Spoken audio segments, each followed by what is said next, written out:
पुलड़ी शाकरे मेजो पुछड़ी जे आबादगारनि पाणी जी खोट ख़िलाफ़ एहतजाजी मुज़ाहिरो कयो आहे। Sindh agriculture general worker union लाॻापियल नेशनल ट्रेड यूनियन फेडरेशन जे सॾ ते आबादगारनि ऐं हारी अॻवाननि कुंभ शाख जे टेल ते पाणी जी खोट ख़िलाफ़ एहतजाजी मुज़ाहिरो करे सख़्त नारेबाज़ी कई आहे। उन मौक़े ते हाजी मलूक नाहियो, हाकिम अली सठियो, नूर मोहम्मद नाहियो,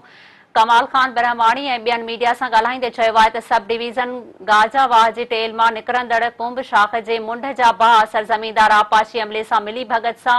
शाख खे मिलंदड़ पाणी लिफ्ट मशीनुनि ट्रैक्टर प्लेन ज़रिए सरेआम खणी वञनि था,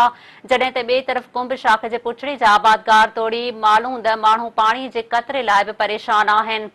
उन्हनि वधीक चयो आहे त पाणी जी खोट सबबि असांजा ज़मीन में पोखियल फसल सुकी सड़ी तबाह थी रहिया आहिनि, पर असांजी केर बि दांह ॿुधण जे लाइ तयार ई नाहे। हुननि मुतालबो कयो आहे त फौरी तौर नोटिस वठी कुंभ शाख जे पुछड़ीअ ताईं पाणी जी फ़राहमी यकीनी बणाए परेशानी ख़तम कई वञे।